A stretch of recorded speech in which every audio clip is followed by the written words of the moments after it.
กราบสวัสดีครับพี่น้องเพื่อนเพื่อนเอฟซีทุกท่านนะครับโดนแล้วหลายมือหลายวันแล้วที่แอดมินบ่ได้มีโอกาสได้มาทำคลิปแล้วก็เฮ็ดคลิปนะครับมาพบมาพอกับเพื่อนเพื่อนเอฟซีทุกท่านก็ใช้เวลาหลายมือนะครับติดภารกิจหลายอย่างหลายแนวผู้ขาก็เลยบ่ได้มีโอกาสได้มาเฮ็ดคลิปนะครับก็ยังคิดฮอดคิดถึงพี่น้องเพื่อนๆ FC ทุกท่านที่ติดตามช่องน้อยๆช่องนี้ละ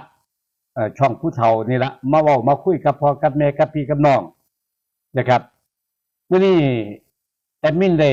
เลื่อนไปพ่อคลิปหนึ่งที่พี่น้องทางฝั่งสปป.ลาวได้ประกาศออกมาว่าเดี๋ยวนี้ประเทศลาวเพิ่นได้ตั้งธนาคารทองคำขึ้นมาเพื่อที่จะให้ประชาชนทั่วไปได้นำทองคำไปฝากธนาคารแล้วก็ประกาศบอกว่าเป็นประเทศหนึ่งเดียวในอาเซียนที่ได้มีธนาคารทองคำหรือว่าธนาคารคำนี่ละ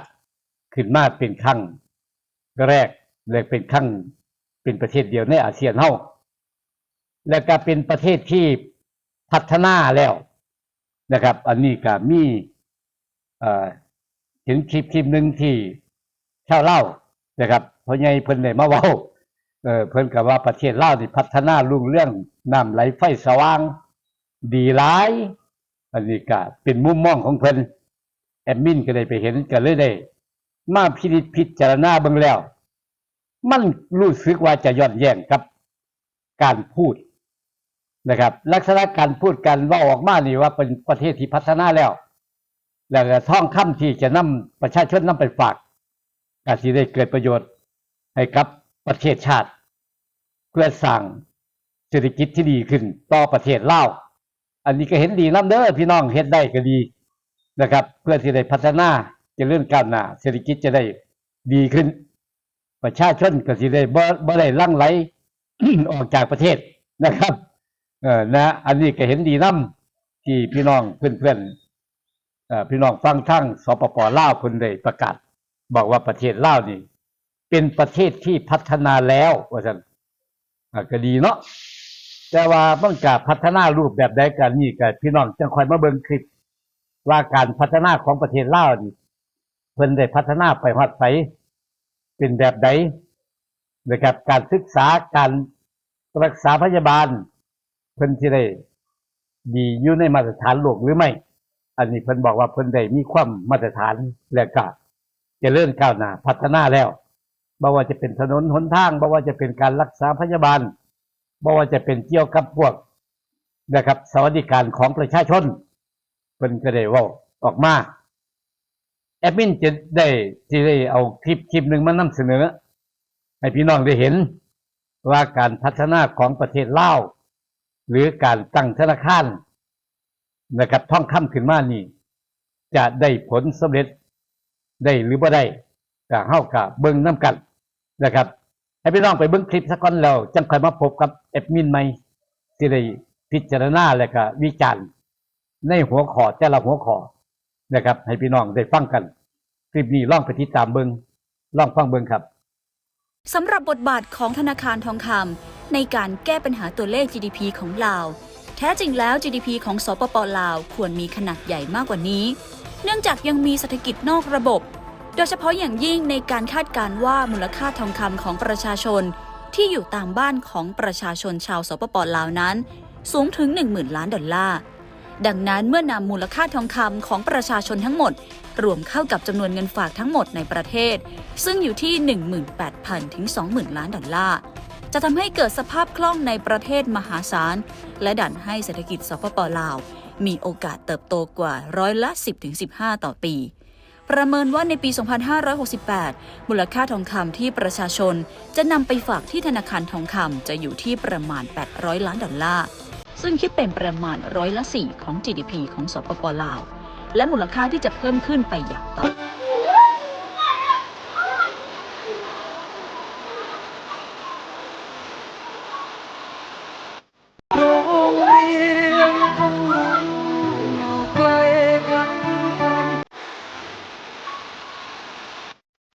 จะซื้อหยังเนาะ ชื่อนาง ชื่อนาง อายุจักปีเลย อายุ โดยเลยเพิ่นสิเว้าโดย เว้าเป็นอยู่บ่โดยนะ เฮาโดย บ่เคยเว้าบ่เดี๋ยวนี้ บ่เคยเว้าอายุ15 ปี เจ้าน่ะอายุ15 ปี 15 15อีหลีนี่ 15ลี่ได้ บ่ได้ตัว บ่ได้ตัว โอ้15 ปีมีลูก5คน ลูก5 คน โอ้ยเนาะจำบ่ได้หรือว่าจังไดเนี่ยเจ้า จำได้ จำได้ อายุก็จำได้ อายุก็จำได้ 15 ปีข้างใน 15 ปีข้างหน้า บัดลูกชาวได้ซะจังจักปี ลูกสาว12 ลูกชาว12แม่15 แม่15 แสดงว่ามีลูกตั้งแต่อายุ3 ปีพุ่นจัง เฮาเอาผัวยังน้อย โอ้3 ปีเนาะผัวเลย 3 ปีเอาผัว เอาจัดไปแสบพี่น้องเลย ตามนั่นแหละ โดย ลูก12แม่ ลูก 15 12เฮาแม่15 เรื่องจริงบ่นี่บ่ได้ตัว บ่ได้ตัวได้อาย เว้าแท้ๆนี่ เว้าแท้ โอ้ยเนาะ ๆมึงลูกเฮา5 คนน่ะเลี้ยงก็ข้าวกินก็บ่มีเพื่อนอยู่ก็บ่มีบ่ห่มก็บ่มี บ่มีหยังเลย บ่มีหยังเลยหม้อแกงหน่อไม้ก็บ่มี พากันอยู่ในได้นี่นะ อยู่แบบนี้เฮาบ่มีเฮือนอยู่เบิ่ง เพื่อนไผซะนี่ เฮือนเฮา แล้วจังบ่มีเพื่อนอยู่ซะ บ่มีเฮือนอยู่เฮาทุกข์ยาก ทุกข์หรือยากลำบากบ่มีแนวใดกูก็บ่ได้ไปขอผมมึงกินดอกประเทศลาวนี่บ่อึดไผก็ให้ย้อนหยังย้อนศีลย้อนธรรมสร้างนำทำบุญไปประเทศนั่นประเทศนี้เขาก็มาสวดช่วยบ้านกูมึงต้องเข้าใจบักควายมึงเอ้ยบักนักข่าวผีบ้าเตือนหน้ามึงอย่าเฮี้ยนเว้าดูถูกบ้านกูเด้อใครมึงบ่เชื่อนี่บ่แน่มึงมาโลดมโหสถนี่มึงอย่าเห็นบ่เครื่องทันสมัยมาโลดของหมอ103ของหมอเศรษฐีของหมอเศรษฐา150เตียงมึงมาโลดยกฝูงกันมาเบิ่งโลกเครื่องเทคโนโลยีมึงมาเบิ่งเอาข้อมูลแม่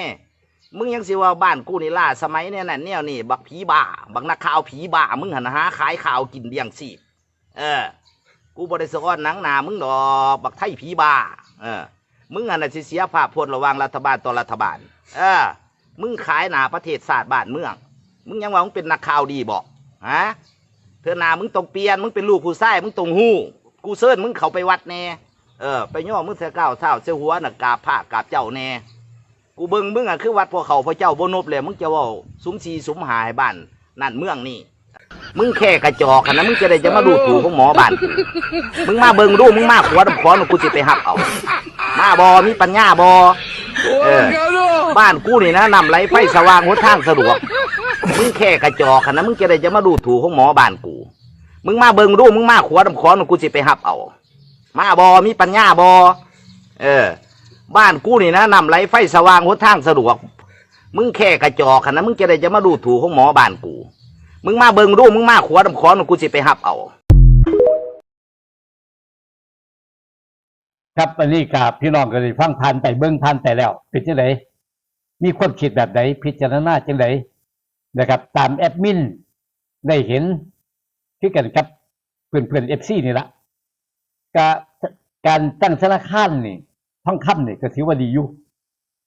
แต่ว่าก็ต้องเบิ่งนะครับประชาชนก่อนว่าประชาชนฝากแล้วเขาจะได้อีหยังแล้วก็อีกประการสำคัญที่สุดก็คือบ่ได้มองถึงดีมานของการนะครับชื่นชอบ หรือว่ามีความนิยมสำใดนะครับภาษาอังกฤษก็ว่าดีมานนะครับแต่ว่าเพียงแต่ว่าแปลเป็นภาษาบ้านๆเฮาก็คือว่ามีความนิยมชอบอยากจะเอาเงินไปฝากอยากจะทองคำไปฝากหรือไม่นะครับอันนี้จุดสำคัญตั้งขึ้นมาแล้วบ่มีคนออกไปฝากบ่มีคนออกไป เพราะว่าเขาอาจจะลาบแต่จื้อเกี่ยวกับเงินนะครับจีบแข็งค่าหรือท่องสีลงท่องสีขึ้นก็เคยผ่านมาแล้วช่วงระยะหนึ่งนะครับนี่ก็คือสิ่งที่นะครับทางรัฐบาลพี่น้องฟังเล่าเพิ่นก็สิได้นะครับรวบรวมเอาทองคำจากประชาชนที่มีอยู่นะครับไปฝากไว้กับธนาคารของเพิ่นแต่ว่าได้ยินข่าวแว่วๆว่าบ่แม่นของรัฐบาลเด้เป็นของเอกชนตั้งขึ้นมา นี่แหละครับ ยิ่งทำให้ความเชื่อถือความมั่นคงความมั่นใจของผู้ที่จะต้องเอาท่องนี่ไปฝากนี่บ่มีนะครับ เพราะฉะนั้นมันเป็นไปได้ยาก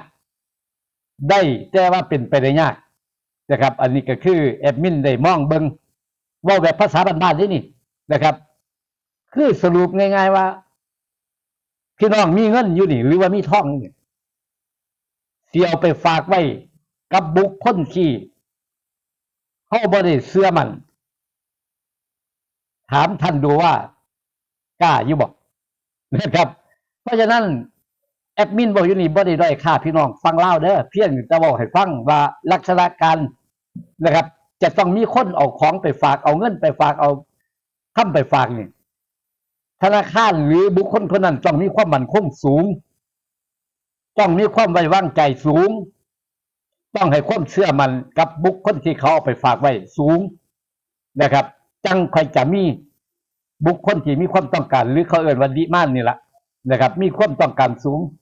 ประชาชนทั่วไปต้องการอยากจะเอาไปฝากนั่นมันจะค่อยได้เกิดประโยชน์อีกประการหนึ่งนะครับ เพิ่นก็บอกว่าประเทศเพิ่นนี่เป็นประเทศที่พัฒนาแล้วคันบ่เสือก็ล่องนั่งรถข้ามน้ำของมาดูเพิ่นสิมารับเอาเพิ่นก็บอกลักษณะการมองเห็นภาพพจน์นะครับ เพิ่นบอกว่าน้ำก็ไหลไฟสว่างนะครับโรงพยาบาลนี่ของโรงพยาบาลเชษฐานี่หรือว่าโรงพยาบาลของพญาเชษฐานี่ละบ่แม่นน้อยๆเตียง150เตียงแมนเป็นโรงพยาบาลใหญ่แต่ว่าของคันสิเปรียบเทียบก็บ่อยากเปรียบเทียบแต่ว่าของเฮานี่บ่หลายปานนั้นอย่างสูงก็บ่เกิน20เตียงแต่ว่ามันเป็นโรงพยาบาลอนามัยนี่ล่ะหรือเขาเอิ้นว่าสุขศาลานั่นล่ะมีอยู่20เตียงนะครับเพิ่นก็มีหลายกว่าอยู่สัก150เตียงอันนี้ก็ถือว่าเพิ่นบ่ถือเทคโนโลยีทางด้านการแพทย์ทันสมัยมีหมดกูอย่างแต่ว่าถามนิดหนึ่งว่าเวลาคนป่วยหนักๆเนี่ยนะครับเครื่องมือทันสมัยก็จริงแต่ว่าหลักการการรักษาการดูแลวิชาชีพของแพทย์นี่มันอาจจะบ่ทอกันนะครับมันอาจจะบ่ทอกันแต่ว่าแอดมินบ่ได้เปรียบเทียบกับประเทศใดเด้ออาจจะค่าของมาตรฐานอาจจะบ่เท่ากันจังยกตัวอย่างขึ้นมาว่าเป็นหลายๆเป็นหลังๆนี่แพทย์นี่ไม่สามารถที่จะวินิจฉัยโรคออกได้ถึงจะมี เครื่องมือทันสมัยก็จริงเครื่องมือทันสมัยก็มีแต่เพียงแต่ว่าบุคคลที่ใส่เครื่องนั้นใส่บ่เป็นก็ได้หรืออาจจะบ่มีความชำนาญการทางด้านการใส่เครื่องมือตัวนั้นก็ได้ก็สรุปแล้วก็คือกันกับผู้เฒ่าสมัยเก่าล่ะเปิดวิทยุบ่เป็นนี่ก็มีพี่น้องนั่นล่ะเขาเอ่ยว่าเปิดทีวีบ่เป็นก็มี นะครับมันจะจังซั่นล่ะเพราะฉะนั้นสำคัญที่สุดต้องเป็นการศึกษาได้รับการศึกษามาเพียงพอได้รับการเรียนรู้การศึกษามาทั้งด้านสายตรงเขาเรียกว่าเฉพาะทางนี่แหละบ่เพราะฉะนั้นแค่คนเดียวรักษาได้หมดทุกอย่างมันบ่แม่นมันต้องเฉพาะทางผ่าตัดก็คือผ่าตัดรักษาไข้ก็คือรักษาไข้รักษาโรคนี่ก็คือรักษาหูตาจมูกกับคนละส่วนนะครับเพราะฉะนั้นแพทย์ผู้เดียวผสมผสานเป็นโรคหยังผู้เดียวรักษาเหมือนมันบ่ได้มันต้องเป็นเฉพาะทางคือกันกับประเทศที่แอดมินได้อยู่นี่แหละบอกง่ายๆว่าคือประเทศไทยนะครับความเจริญพัฒนามันพัฒนาก็จริงอยู่แต่ว่าค่าของมาตรฐานนี่มันบ่ทอกันค่าของมาตรฐานมันบ่ทอกันเจ้าอย่าไปบอกอีพอเอ้ยนะครับอีกอันหนึ่งที่ผู้ขามองเห็นนี่ครับระหว่างถนนหนทางน้ำไหลไฟก็สว่างน้ำมันก็ไหลดีอยู่แต่ว่ามันไหลลำทางมันบ่ได้ไหลลงน้ำคลองน้ำหรือน้ำร่องระบายนะครับมันไหลลำถนนหนทางนะครับมันก็ไหลก็จริงอยู่ดอกน้ำก็ไหลไฟก็สว่างแต่มันบ่ได้ไหลลงคลองหรือบ่ได้ไหลไปคลองระบายมันไหลลงมันไหลตามถนนหนทางไปเรื่อยๆนะครับเจ้าว่าถือคอยบ่เถียงเจ้าเด้อพอเด้ออันนี้ก็เรื่องนึงอีกการศึกษาสำคัญมากนะครับการศึกษาของเด็กนักเรียนหรือว่าสถานที่ศึกษานี่จังแอดมินก็ได้มองเห็นอันนี้มองกันในฝ่ายบวกเด้อบ่ได้ฝ่ายลบพี่น้องฟังเล่าเลยโรงเรียนเนี่ยครับ ฟ้าไม่เหี้ยอ้อมคางเป็นป้องตลอด อันนี้ถ้ามองในแง่บวกก็คือว่าระบายอากาศได้ดีคือต้องการให้อยากมีอากาศธรรมชาติเวลาเด็กนักเรียนเข้าไปเรียนหนังสืออากาศภายนอกก็ดีเลยผ่านออกผ่านเข้าได้ง่ายขึ้นนะครับบ่สะสมอากาศเสียหรือว่าบ่ได้สะสมคาร์บอนไดออกไซด์อยู่ในหันนะครับ มีแต่ออกซิเจนผ่านตลอดอันนี้ถือว่าดีเพิ่นเฮ็ดได้ดีเด้วิสัยทัศน์เพิ่นนี่ดีมากเลยนะครับแล้วก็พื้นนักเรียนที่นั่งเรียนหนังสือนี่โต๊ะใต้โต๊ะนี่แต่มีน้ำไหลเจิ่งน่องอยู่นี่ก็ถือว่าดีจังไหนที่อันนี้เขามองกันได้ยังดีเนาะเพราะลูกมันร้อน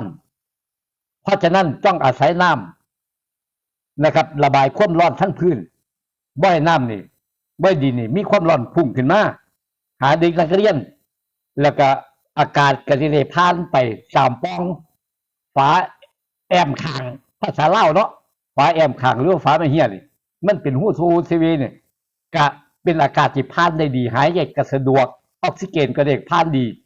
คาร์บอนไดออกไซด์จะได้ออกนี้นะครับนี่ก็คือส่วนหนึ่งที่เพิ่นได้มีวิสัยทัศน์วางแผนความเจริญก้าวหน้าดังที่ย่าพอคนฟังเล่าเว้าออกมาในคลิปให้พี่น้องได้เห็นนะครับเวลารถแล่นผ่านไปผ่านมานี่ก็ดีคือกันบ่ได้เฮ็ดให้รถนี่ต้องได้รับอุบัติเหตุบ่อยเพราะว่าแล่นเร็วบ่ได้ต้องแล่นช้าๆเพื่อให้เกิดประโยชน์กับความปลอดภัยกับประชาชนนี่ก็ดีไปมุมนึงนะครับเพิ่นบอกออกมาจังซี่ผู้ขาก็เห็นนำนะครับเห็นด้วยในการพัฒนาเจริญก้าวหน้าและการเรียนหนังสือนะครับนับ1บ่ถึง10อันนี้ก็มีเยอะนะครับก็คืออายุ15ปีแม่เนี่ยแต่ว่าลูกอายุ13ปี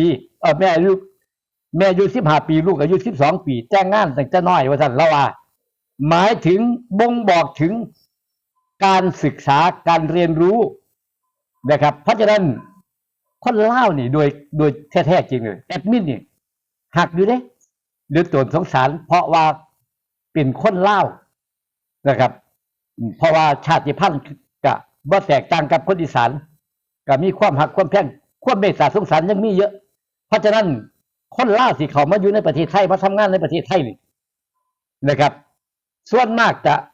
มีแต่คนไทยเอ็นดูสงสารให้ความสะดวกกับคนลาวนี่เป็นพิเศษนะครับแต่ว่าต้องมาถูกต้องตามกฎหมายด้วยล่ะคันบ่ถูกต้องตามกฎหมายก็ต้องผิดกฎหมายก็ต้องถูกจับอยู่ดี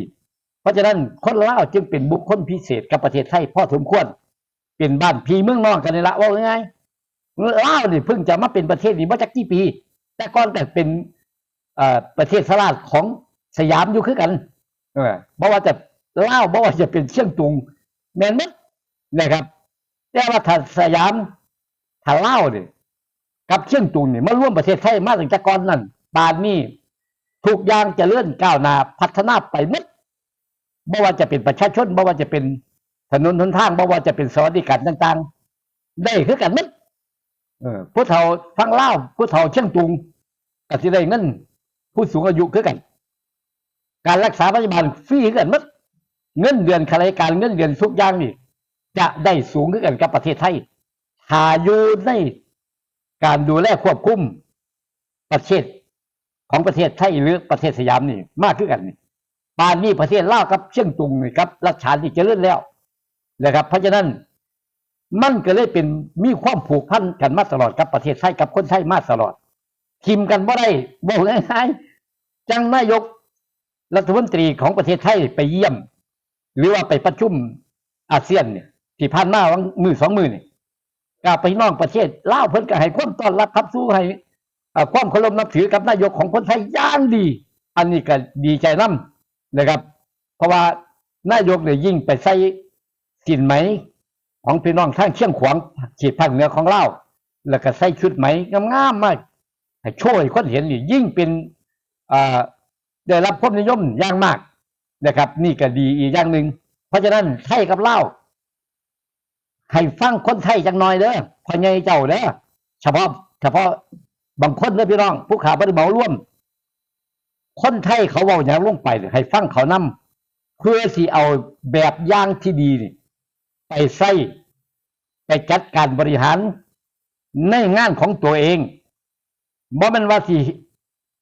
เสื้ออึ้งเผาความบ่ขัดโตเด้ต้องฟังเขาอย่ายันเสียเปรียบเขาร้อยเอาความรู้ของเขามาใส่อย่าไปยันเสียเปรียบเขาได้ความรู้จากเขามือนี้ได้ความรู้มือหนึ่งได้ความรู้อีกได้ไปเรื่อยๆสะสมเรื่อยๆแล้วเอาไปพัฒนาตัวเอง และไปพัฒนาประเทศชาติสังคมนะครับมันจะได้เจริญก้าวหน้ามันจะได้แบบอย่างที่ดีไปใส่เมื่อมันว่าคิดอยากจะเว้าขึ้นมาแล้วก็อยากให้ชนะความเว้าการเว้าเนี่ยมันเว้าได้แต่ว่าการประพฤติปฏิบัติภาพมันฟ้องมันเลยบ่ถูกต้องสิ่งไหนมันดีให้เอาไปพิจารณาเอาไปใส่อีกต่อไปแอดมินเคยได้ว่าไว้แล้วคนหนุ่มประเทศลาวหรือว่าคนรุ่นใหม่นี่จะนำความเจริญก้าวหน้าสู่ประเทศลาวนิสัยใจคอการพูดการจาความรู้พื้นฐานที่ได้รับอิทธิพลจากไทยนี่แม่นมั้ยแม่แต่เด็กน้อยประเทศลาวซุมื้อนี่เขายังบ่ไทยเดี๋ยวก่อนแม่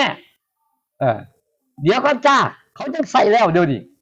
เพราะได้รับอิทธิพลจากไทยอย่างมาก